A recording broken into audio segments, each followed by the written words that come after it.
Hello and welcome back to another Craft Blend Reviews. Today we're doing Riley Sager's Dun Dun Dun Fido Girls. I'm joined here with my lovely Heather. Say hi, Heather. Hi, buddy. So, yes. Okay, I thought we could start off the episode by talking about our book lives with thrillers, our histories, and our feel with the genre. Okay. I'll let you go first, Heather. What is your history with thrillers? So, if I can be honest, I'm not a big thriller person. I think because oftentimes, I kind of already know what's going to happen when I start reading it. So, it makes me not lose interest, but for me to stick to it, you have to keep it compelling. And, I'll be honest, I can't even think of any that I've read. I do have a couple that I read. I think there's one that I read recently where it was like a child ring thing. I don't know. Anyways, it was interesting. And I think other than that, maybe I would probably put Stephen King on like the thriller slash horror genre. I have read Stephen King, so I think that he kind of fits into that mold. But aside from that, I can't even think of any that I've read. I don't gravitate towards them often though. Yeah, my history is that I read some, but not always. I can live in that denial of saying that I'm like 50% mood reader or definitely a mood reader. I am at least somewhat percentage mood reader. So usually within the spooky season is when I'll start going into thrillers and mysteries and whatever subgenres between thrillers. So it's not, but it's not my favorite genre. So I don't like go into it. I have to be in the mood for them. Like you, uh sometimes actually not like you. Mine's is actually quite opposite. I get too much anxiety reading them. So I'm like, I can't because I'm already normally in real life somewhat an anxiety ridden person. Sometimes I'll admit that, you know. So like at least thrillers, I have to be in the mood for, and it's usually during spooky season. So September, October is like perfect for them. Perfect, perfect, perfect. So this month I've done a few, and then the ones I have done, it's very, very sporadic. But so far, who I'm really digging is S.A. Cosby with Razor Blade Tears and All Sinners Must Bleed. So him, I'm really, really liking. But it's also within the subgenre of noir, like noir mystery thriller. So I just love that, sex, really femme fatale, those that somewhat could be camp. But yeah, for thrillers, it's just seasonal. But Yeah. yeah, I mean, thrillers do give me anxiety as well, but it also depends on the type of writer. Um, I do get anxious, even though I do kind of guess where the story's going. I mean, I still don't know, obviously. So it could be usually anything. Which is why, yeah, I can understand the feeling anxiety when you're reading a thriller. But I think that also is another reason why I don't tend to gravitate towards them because I'm already I don't want to be on edge all the time. yeah, And, and then also talk about like because within thriller there's the subgenre of mystery thriller, and those are sometimes series. It's like one detective, and you get to follow their whole lives in different mystery, like Murder She Wrote style, like anthology of them. So sometimes when it's that format, I don't like it. I like one offs. I don't like to follow like it's yeah, a whole series. I get you. you Yeah. know But I was gonna say something else, but I forgot. Anyways, we can yeah. keep going. Now we did do Riley Sager before. It was our first episode, but that goes into a question later on. But just in case our fans out there are like, "You've done Riley Sager before. You did survive the night." But I don't know why I did that voice for them. But how you call it? We'll discuss that later. So we have done thriller before on Craft Blend reviews, and then if you think about it, um, uh, another subgenre within that thriller is dark academia. Hmm. So we kind of did earlier this year the Ninth House, and that is a little bit thrillerish and noir. It's all of them blend and bleed. But yeah, so I wanted to do a side quick question. I wanted us, since we're reading Final Girls, what is your favorite Final Girl in any form of media? Like a real life final girl. No, like a fictional Final Girl. I don't think, is there real life Final Girls? Um, If you want to, I could go first so you could like yeah, sure. So permeate and I can kind of yes. understand what you're asking. Yes. So my favorite, I think I love them all because, as a queer man, I love like every empowered woman. You're all my queens. I bow down to you. But I think my favorite with attitude and gusto, it was a bit of a tie between Nancy and then, but I put this person higher. I think it would be for the Scream series. I really love Sydney Prescott. Like what's your favorite scary movie and her like being smart, putting the door in front of sometimes she's stupid, she goes up the stairs, but overall, just everything she's been through, I think she's one of my favorite final girls, and Uh, at least the one mostly explored. yeah, no, I don't think I have one. I don't really, No, that's not that I valid, can that's okay. remember. I mean, I'm sure I've watched a movie where there was a final girl at the end, but I don't remember any. Um, Yeah. but yeah, I guess yeah, No, I'd have to think about that one because I don't remember. no, don't worry, we'll put a pin in that. There's no pressure. So, talking about Final Girls, well, before we get into this question, Heather, do you have the book with you? Yeah. Okay. Do you mind reading us the blurb or telling us a little summary about it? All right. So the story is basically about a girl named Quincy. So 10 years ago, college student Quincy Carpenter went on vacation with 5 friends and came back alone, the only survivor of a horror movie scale massacre. In an instant, she became a member of a club no one wants to belong to, a group of similar survivors known in the press as the Final Girls. So essentially, Quincy ends up being involved in a mass murder and she makes the news and essentially gets involved with other women who have also experienced something similar in a mass murder and making the news and being the last person to survive the situation. Yeah.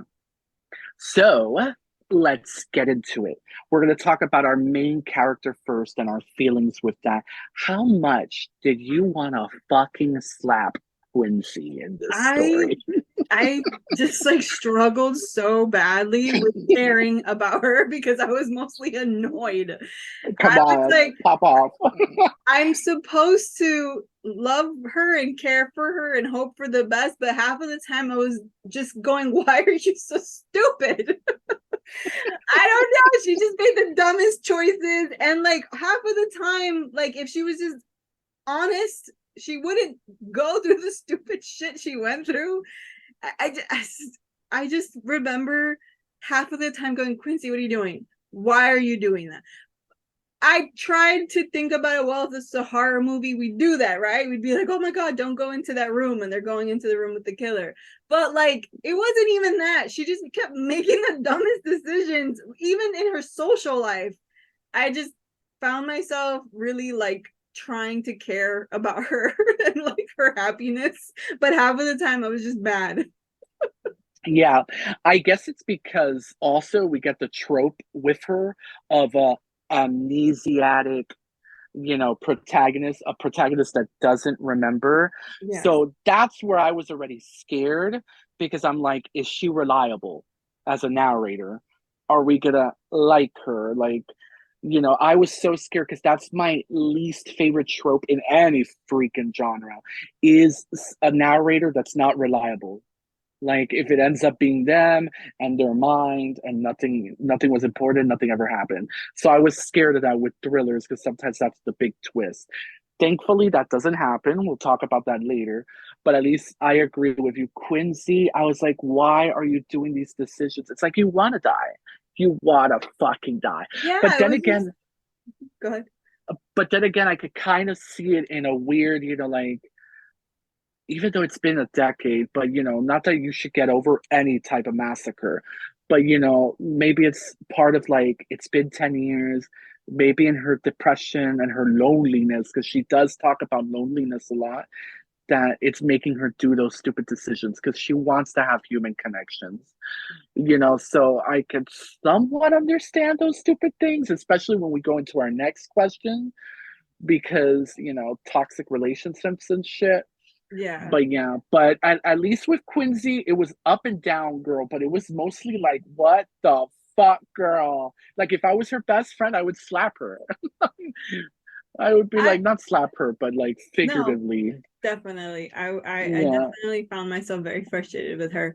But I don't I like the unreliable narrator there. I think the one thing I don't like is what you said where they just like make us have this whole situation only for at the end nothing to be real. So that does bother me because I'm like, then why did I read this if it was all in their head? But I do like an unreliable character because then it makes it kind of like in this one where you kind of have more fun because yeah, you're they did it right. They did it is this correct in this person one. even like what are they doing, what are they like, like Yeah, did they really like see things how they did and stuff like that. So an unreliable character can be fun.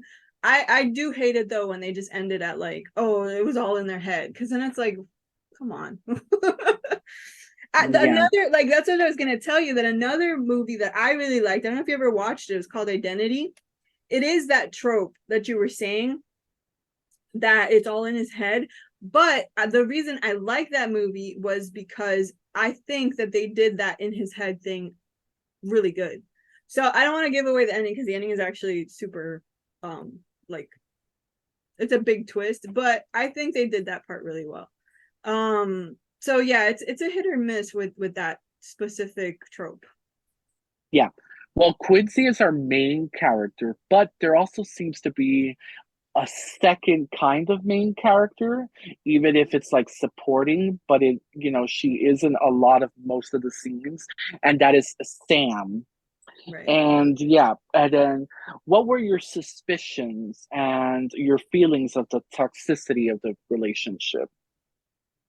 Um, I feel like Sam was kind of another one that kind of frustrated me too, because like overall towards the end, like you're kind of like, if you had just said this from the beginning, I think this would have been a whole different like situation. Yeah, I mean, I yeah, think so about people it. could understand Sam is introduced as one of the other final girls Right, because what it's three of them. One of them died. So the two of them, Sam reached out to Quincy. So it's both of them together, bonding. right. I think that it makes sense though too, because she obviously was in this Sam character was in an insane asylum herself. That's what we come to find out. But I don't know. I found it difficult just because of that. Because I was like, if they again, it's kind of like with Quincy. If they were just honest with each other, like obviously there would be no point to the book. But like in that moment when you're reading it, you're like, geez, if you just like talk to each other, just communicate for 5 seconds, you wouldn't like struggle so much. So it was kind of like that for me with her. Yeah, for me, I was going back and forth because my suspicions were super high, of course, because it's like, do we trust her? But I don't know if you get the same thing when you do read thrillers, that it's like, if they make it way too obvious that it's them, you start going like, no, they're gonna end up being a good character. They're gonna end up being like cool. This one's like a middle ground, Yeah. but like, but I was just like, it can't be Sam because it's so obvious that it's like she's hiding a secret, and it's. So I was already like 50% of the book getting into the mentality of just like, it's two final girls trying to survive life. We have Quincy that went into her baking, went into her life a little bit more secluded, doesn't remember exactly what happened in her massacre, while Sam, her massacre is the hotel. Without, spoiling the ending yet of what I thought, because she's not really Sam, she's someone else. But at least with the context of what we get in the first half, I just thought, she was just somebody else dealing with the same trauma. And then, but she's more like, like you're gonna laugh, but I thought of her like a vigilante, kind of like a Batman, Yeah. especially in Central Park, New York, when she was like beating up those, that guy or whatever. Like I was just like, I hated Sam, but I also kind of loved her as a femme fatale, trope of that manic I think that at the end when you find out everything about Sam, like what everything that happens towards the eclipse. end, I think that makes you realize why she reacted and did the things she did. Because like Yes, you're in the moment, like when you're first reading, you're kind of like, why is Sam like being a bitch, basically? But then of course towards the end you're like, oh, I guess that makes sense why she was treating Quincy this way because of this idea that she had. So she does end up making sense. Her actions end up making sense towards the end, in fact yeah. more so than Quincy half of the time. Exactly. But I do find it realistic too, just of like, because we were talking about that through text. Um, that type of friendship or something that's a bit toxic, that they kind of peer pressure you into doing things out to, especially if you're more introverted and they're more extroverted. It's kind of Exactly. like, but that kind of peer pressure and stuff like that. So it is realistic in that sense that I did like the roller coaster that is Sam. Yeah, and Now, I think it fits with Quincy because of everything that happened with her best friend. So she's been this Janelle, person. Yeah, exactly. she's It's been this person juxtaposed. even in her past, and now of course she's still kind of that person.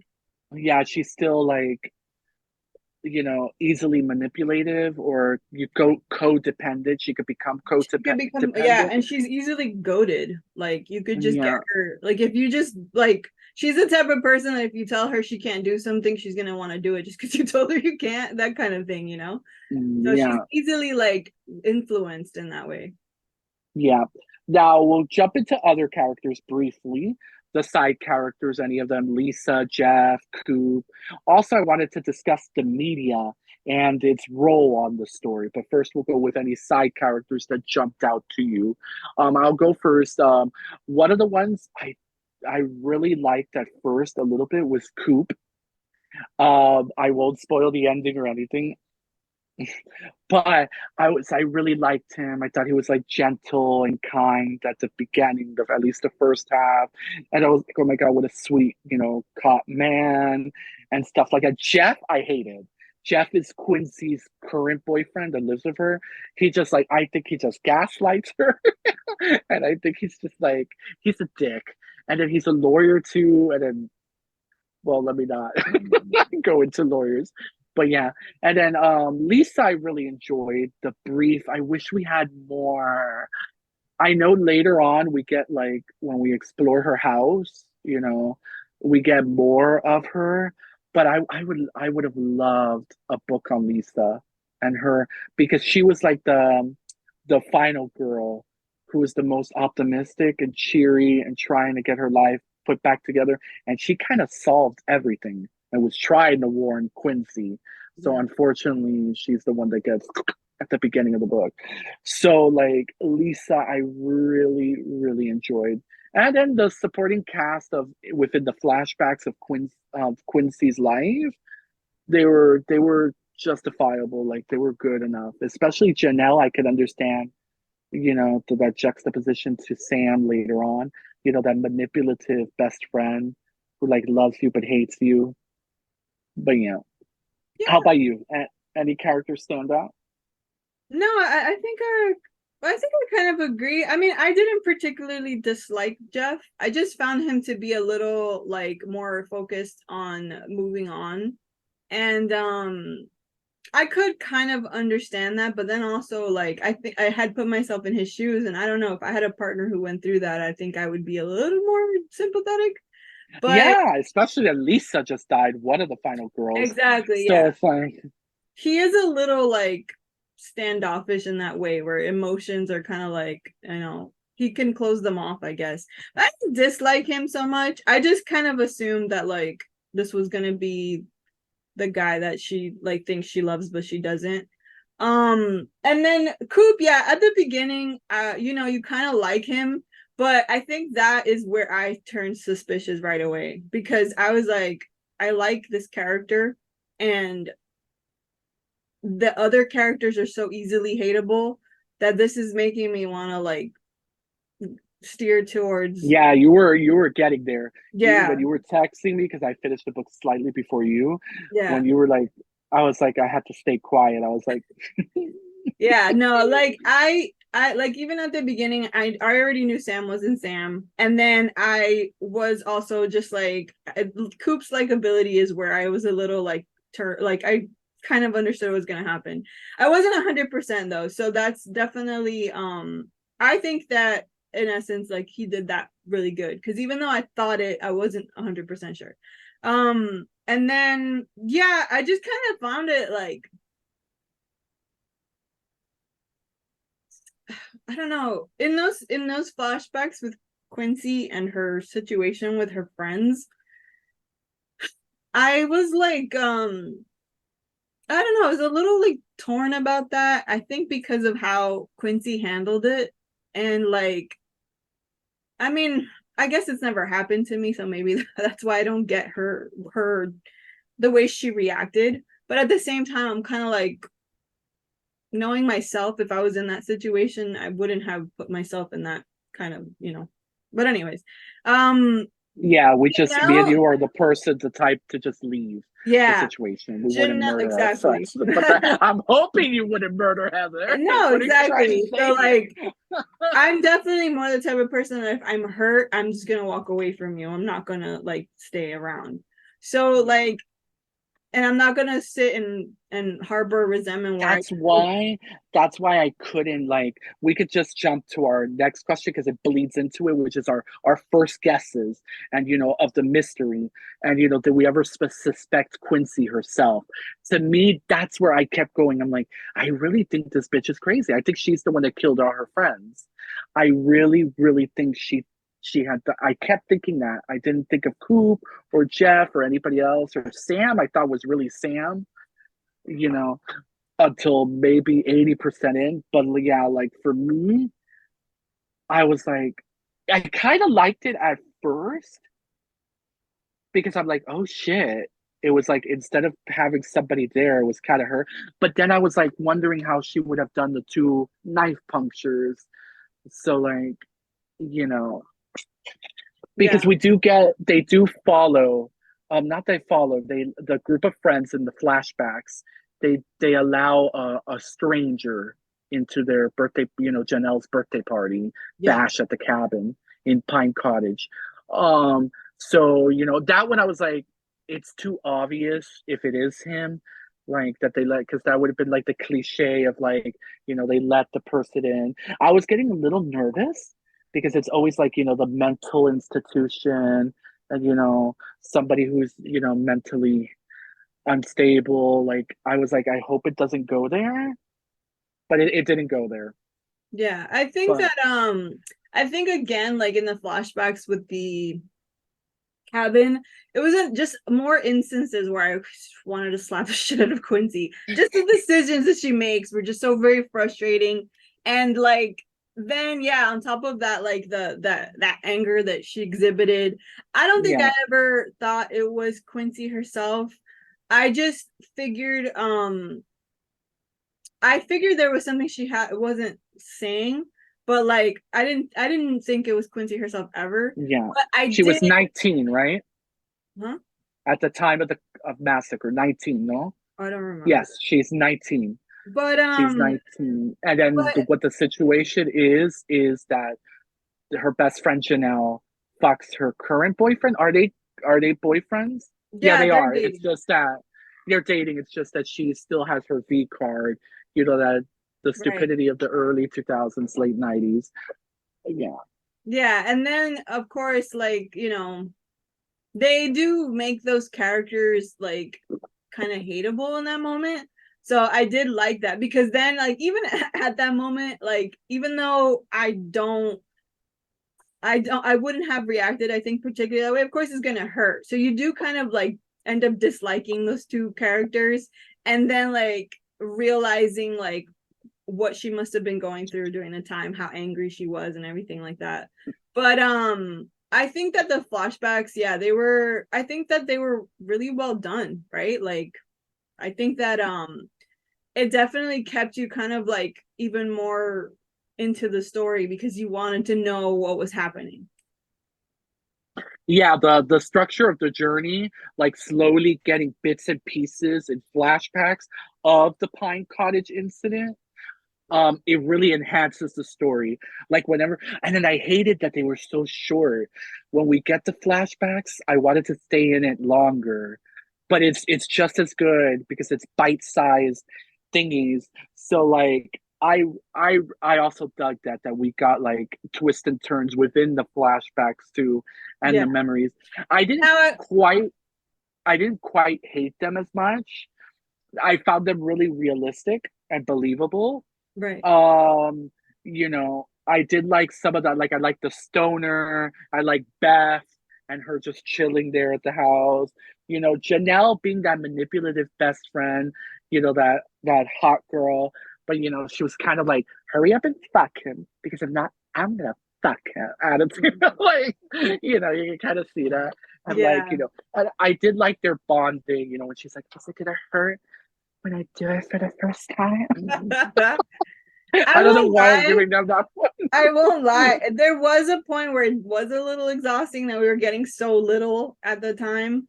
I was already Yes. towards the I'm end, you like, do, come on, come on. yeah, you do get a little tired where you're like, okay, like let's hurry the story along. Yeah, who is it? But Who is it? Who is it? but I think that despite that, the way he does it, I think he did a really good job with keeping you kind of focused and invested. Yeah, it really enhances the story. I like it when they do that, those like shifts in like either flashback or newspaper or any of those things and other, you know. What I did want to go backpedal slightly that we kind of skipped over a little bit was media and how it played into the story. Mm-hmm. Yeah, like for example, for me, sadly, I'm gonna bring the podcast slightly down, just slightly, because like when we were thinking about like Fido girls in real life, I really can't think of them, but I could think of like sadly, at least here in the US, is a bit of like final kids, with school shootings and stuff like that. I kind of got like not that vibe, but kind of like, you know, like, oh, stop playing victimhood, you know, of like surviving something that's like so grand in scope and how like half the country could be like with the gun laws and half the country with the you know stuff like that. So at least with Quincy and stuff like that, when she would, go into those blogs and read about herself and all of that, and how, oh, she's just playing the victim now. Or so people are like, she should have died too. I don't know why the fuck she's living. Like all that media thing, I was like, damn. I do think that it it's not full focus. It could have been maybe developed more, but it doesn't need to. It doesn't need to be. It doesn't need to be. And especially that it's the story is within like a week. Like it's not that many days. And then there is still the paparazzi and Sam with the paparazzi, you know. And then also when we bring in the media is where I consider a little bit of loopholes where we realize that Sam is actually Tina, but then what's the journalist's name? The one who helps Quincy. Oh, that's a good question. I forgot. I think it's with a G. Is it? Well, J is Jeff, but I think I it's know. also a I think it J. was also with a J. Yeah, it's like Johnson or Remember. Mr. It's because I think they also use his last name a lot. Yeah. But it's just a journalist who helps him. Yeah. But yeah, but I'm guessing it's because since the real Sam, she went off radar, off the grid. So like nobody really knows how she looks like since her incident. Right. So like I guess it's harder to, you know, because that was one of the loopholes of the story of like because the media kept thinking Sam was actually really Sam. Hmm. Is it because she looked really close to the original Sam? because then Yeah, it's revealed that it's Tina from the mental institution. yeah, I think at some point he does clarify that she does look like her, like not identical, Yeah, but enough so that they hadn't seen Samantha in a long time, so enough that she could essentially pretend to be her, and no one would really be able to tell. yeah, but I was like, damn, what a coincidence. I'm like, come on. Especially how the media goes over on like following people and trying to get, I don't think a person could go off radar or grid. It's really hard, but I could suspend my disbelief for the story. But at least for those type of events, I think it's really hard to do that Yeah, because I we would always fall. imagine. I wouldn't think that it would be easy either, but I mean, I Yeah, guess yeah, at the end of the day, like it is just for the story. But yeah, I could see that like people would be keeping tabs on her. But then I don't know, because at the same time, like when you think of like a serial killer, right? Like you know more about the serial killer than you do the they victim. do about the victim. That's a good point. That's a really good point. That we So like glorify more the killer. yeah. Wow. But at Ooh, the same damn. You time, brought a good psychological point. I was like, shit, you're right. We but fixate more on the killer. yeah, you do. But at the same time, there's also a certain level of respect to that, because they almost died and they survived something horrible.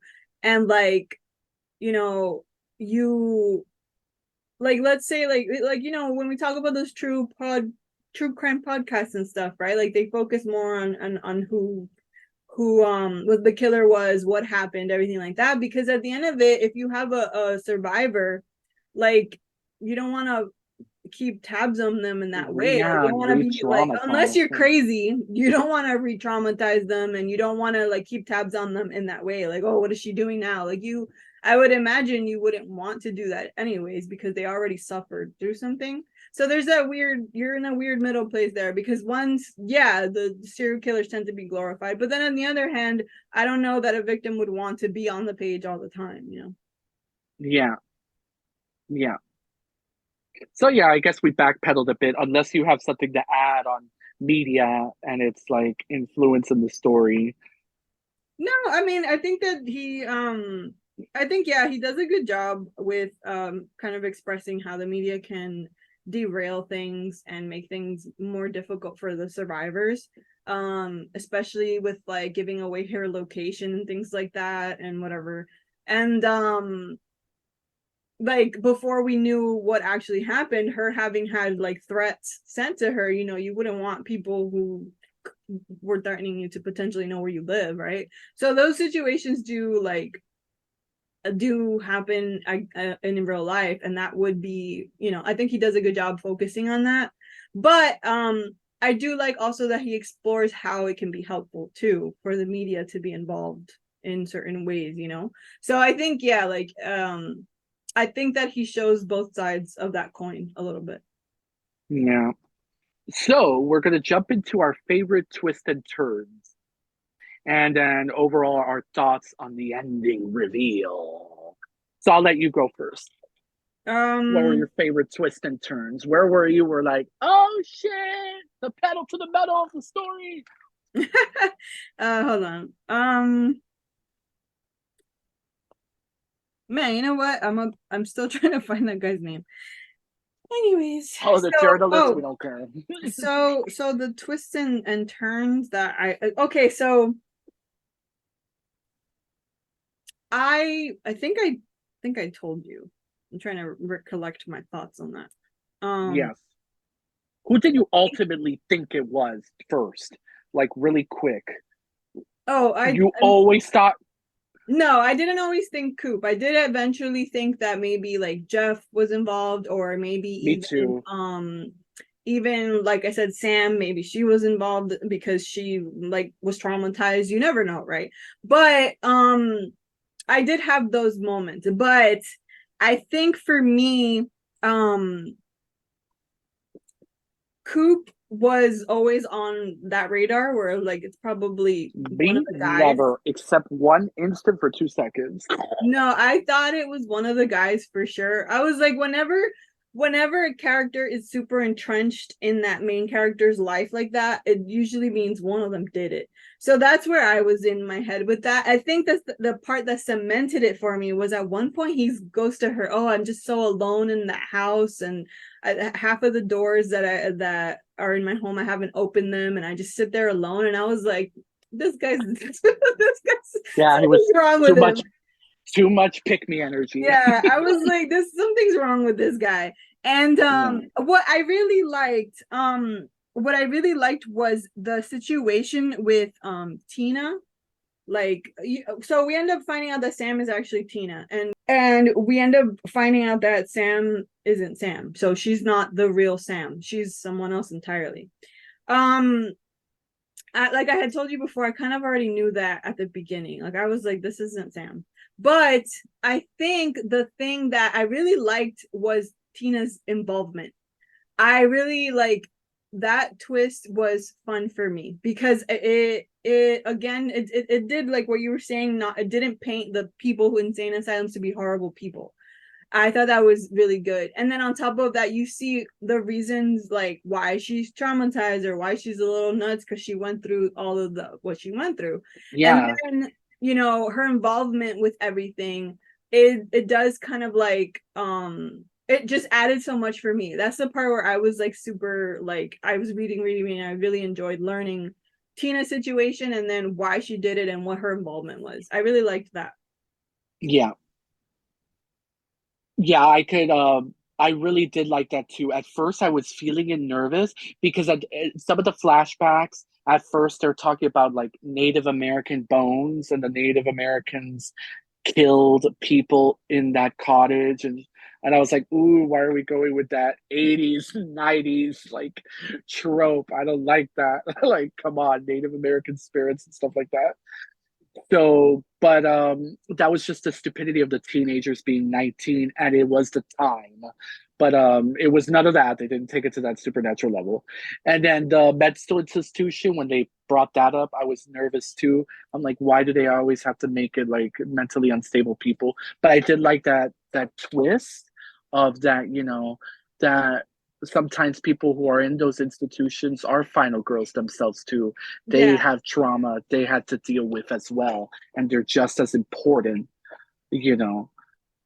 Yeah, definitely. And then I think that whole situation with Tina and with the main guy that we think is the killer, I really like that. I didn't see coming. Like that would definitely caught me off guard. Yeah. I didn't Also, expect. the actual killer caught you off guard. Yeah, like who the actual killer was in the sense that like it wasn't at all like that guy didn't have anything to do with it was the part that caught me off guard. I was like, wow, that like nothing to do with it, because I even thought maybe like there was some connection between him and Coop, but there wasn't. And so like I did like that just the way that went. I really liked it. Yeah, and then I um wonder because we don't get what do you know his name? The one who Tina was with in Joe the something. yes, but it kind of not that it's insinuated or anything like that, but you know how it seems like he was a virgin too, and because Quincy and him end up, having Which sex. is uh, another dumbass decision on her part, but whatever.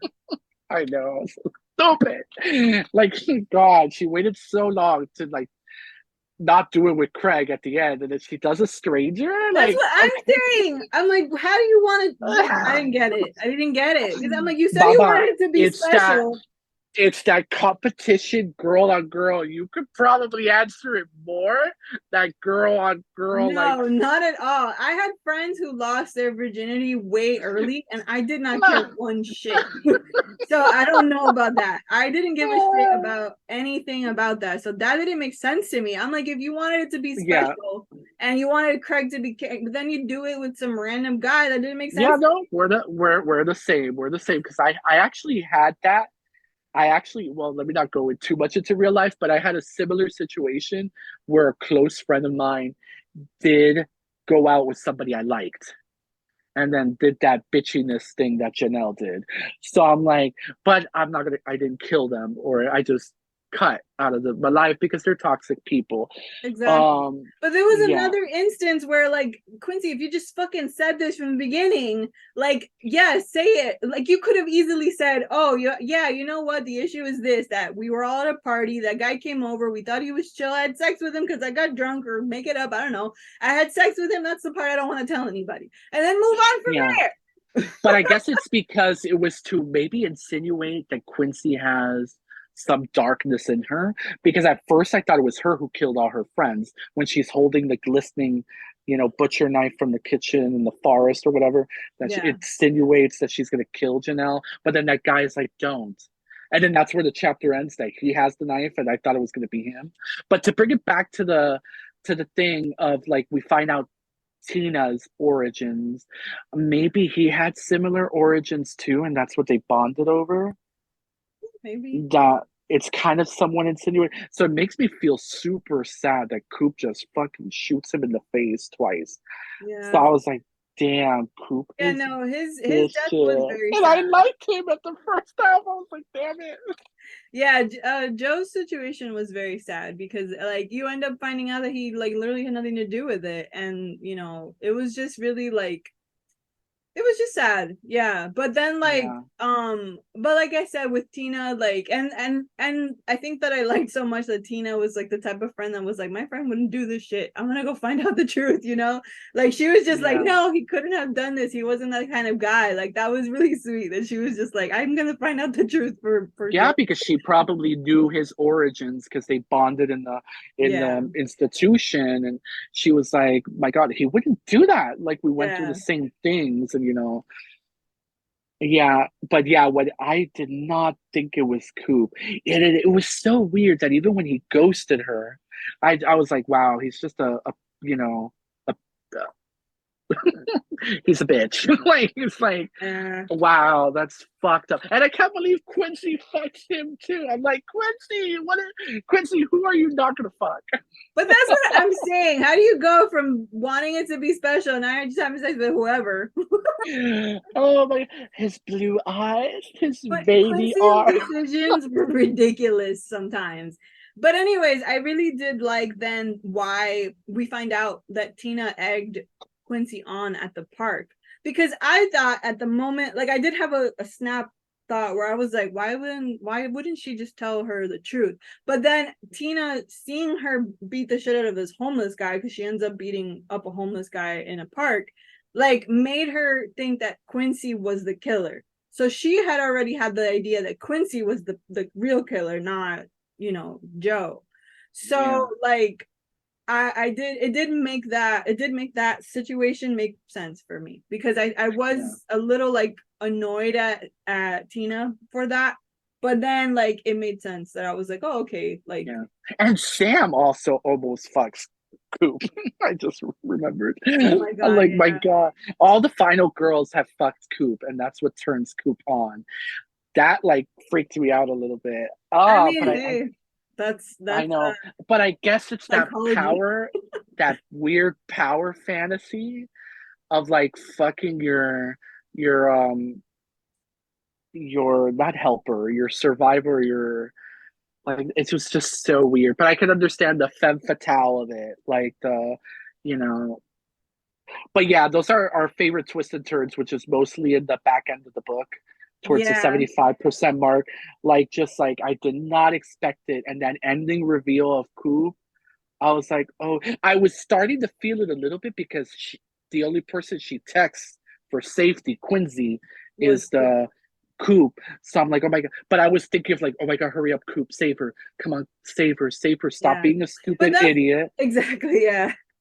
That's where I was like, I wasn't always 100% sure about Coop. I had always suspected him from the But beginning. you were, yeah, but you were more towards Coop. Yeah, You were I like was a good always 50. Yeah, I was always more toward Coop. I did think that maybe it was like again a situation where him and Joe were kind of involved together in everything, because of that whole like he just appeared out of nowhere kind of thing.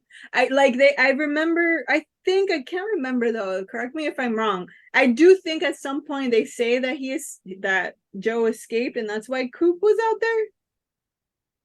Yes, because They stated they that, got a right? phone call. They got a Yeah, phone call that he escaped. That's why it's so plausible because yeah, they're gonna believe Coop. Because yeah, Coop says it was the perfect because he's always had it in him. It was the yeah, perfect situation to like cover it up, be like, oh, nobody's gonna like question it. It's a mentally unstable person, and so that was fucked up. yeah, exactly. And then like I think at that, like, even though I knew that part, I still kind of like, what really got to me thinking about Coop was just the fact that, like, yeah, okay, he was looking for this guy, but he didn't know where he was. He just happened upon a house in the middle of the forest where a cabin in the woods where these kids were being brutalized, like it just felt too But he like had done perfect. it. He had done it before, right? Because he did it with the other group of kids like 2 years prior. I can't Like remember. the I don't he remember that reveals part. that he did that too, but Yeah. that he doesn't. He says that he doesn't have the darkness as much. Like he doesn't need to kill every 10 seconds. Like he could his bloodthirst could be every 2 to 3 years. That's Right. how they kind of explain it, which is really weird. It's like, oh my god, it's like he's a patient killer. He's a patient killer. He doesn't need to kill all the time because he waited like 10 years for Quincy, but it's because He waits for it's the perfect moment. yes, because he wants to, you know,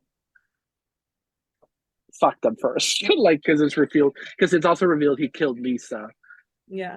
Now, did Yeah. I hope it wasn't Coop? Yes. I had hoped that, oh, maybe Coop will be like the guy who cares about her and then she leaves Jeff for him and they live happily ever after. Did I hope that? Yes. I liked Coop enough at the beginning that I was At like, the oh, beginning, at the yeah, it first, would be yeah. cute And if the maybe, advice he gives her, and yeah, especially that he's the voice of reason. He's like, exactly. I don't trust Sam. What are you doing? He's Yeah. the one that tells her about Lisa's death, all of that, Like I kind helps her of with the like the idea media. of Coop kind of being like, I don't want to be too close to her because she's a victim, and I don't want to, like, we don't know where this relationship could go. I thought that would have been sweet, but then it ended up But not mama, being that's sweet. why you don't trust the cops. Fuck the police. Not joking. But like I was like, damn, damn. But it's not slightly true to life or whatever, but sometimes, a lot of times, the serial killer or whatever, it's not the grotesque fat person or the mentally challenged person. It's sometimes the best looking, blue-eyed, person. No, yeah, a So lot of the time people who commit like even like domestic violence and like things like that, that they're usually people who are almost pillars of the community. They're super helpful. That's why everybody's always like, "Oh my God, I can't believe he did it." I Because can't believe it did it. I never saw it he coming. because usually they come out like, they're really nice, they're really helpful, and then they're just awful people, but on the exterior they look like your genuine normal person, right? And Yeah. so like that's where often like people get it wrong, where it's like We it's all wear your neighbor. masks. Is that a quote from the book? That But we all wear different masks? I don't think that's a quote from them. No, no, that's not a quote. But I Um, mean, it very well could be your neighbor and not the, state asylum, at the end of the road. It just, that's how it happens sometimes. yeah. Well, this was Riley Sager's first thriller book. So, how was our enjoyment overall?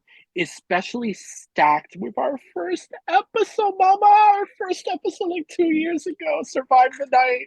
We've been doing this for so long. I love it. um, So, because at the beginning of the year, we did the Addie LaRue yeah. with V.E. Schwab. We did Gallant, and then we did a second chance type episode where we give the author that we did in a prior episode a second chance. So we did that with Riley Sager. We don't know if we're giving these bitches three chances. You'll have to wait and find out in future years. But how do you think it stacks? Like, are you liking him? Are you going to give him another chance in your No, personal life? yeah, no, I think that Riley Sager does a good job with the setup. I think setup is where he shines. Maybe not so much his endings, but the setup really does well.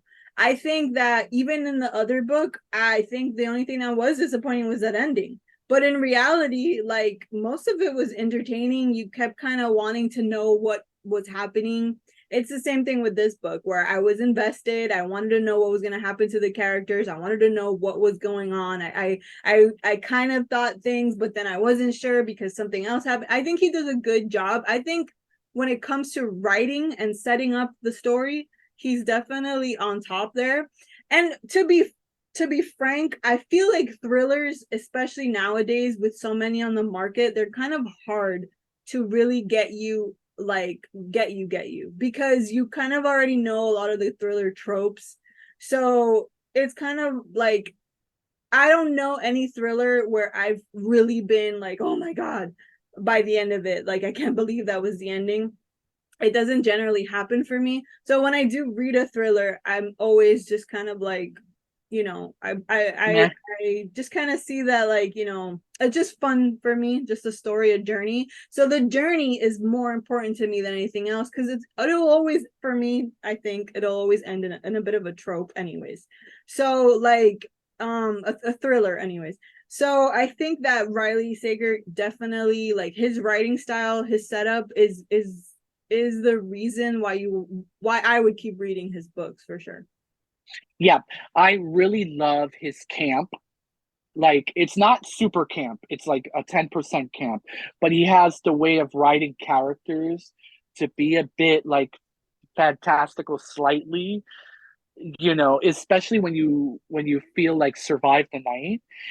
Survive the Night, which comes like two or three books after this one, you could see like webs of it, like the theatricality of it all. And that's why I think we kind of like it a little bit. And it also has the bad boy and the sex with the, the that power fantasy of having sex with the killer and stuff like that. So like I would definitely give him a third chance because we already did the second chance. Uh he's not a five. He's not a five but it's really hard to get anybody to like five. It's really I don't know like exactly what to pinpoint that's missing to make his books, but he's not in the oh it's okay, oh it's good. He's like in good grades. Like he's fun. Fun. He's like he keeps my attention. His writing style's there. The bits and pieces of the short chapters, the little twists and turns, the ridiculous theatrical camp feeling of the story, the vibes. I really dig his vibes. And then I'm gonna do what I'm gonna do is one more, and then what I want to do is like his favorite, everybody's like most favorite, which is Lock Every Door.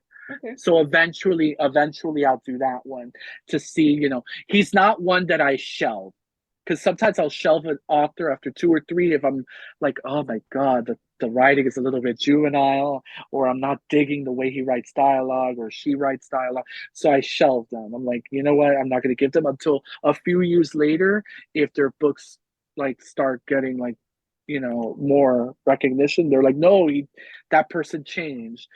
But at least with Riley Sager, he's in that middle point that I'm like I still want.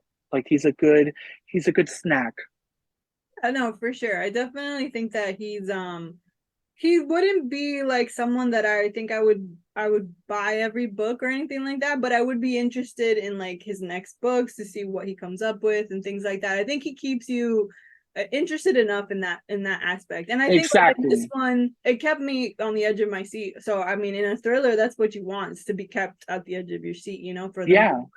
And But with us going backwards, I because usually the first novel is the most wonky for an author or whatever. For us, at least I could say for me, but I think you agree too. We like this one more than yeah, Survive the Night. more than Survive the Night. The only thing I will say though is that his female characters are a little dumb. And I worry a little bit of how Riley sees women because I don't think we're this stupid in general, but the way he writes them, they're a little dumb. They're a little dumb. Yeah, it's that camp of Yeah. the power fantasy of like fucking your killer. That's how I see it. I 7,000% agree with you though that he hasn't, at least for now, he hasn't done like a Sidney Prescott. He hasn't done like a very very very smart Yeah. female protagonist. Like Riley, just tell me, do you hate women or I Let need to know because your girls are kind of me like continue drinking my they're tea. either really dumb or really bitchy. So I'm a little concerned about the friends that you've made in life, maybe. Yeah, I guess it's that queer power fantasy of women being like unhinged and yeah, you go girl, work like even with your stupidity. Oh my god. But yeah, so I don't know. But yeah, that's probably the only real big critique I have so far. But I think he does a good job. It really does keep you wanting to continue reading and learn what's gonna happen. Yeah. But yeah, that was mostly our episode. I did want to throw in a bonus question of like, would you love a film adaptation? Yeah.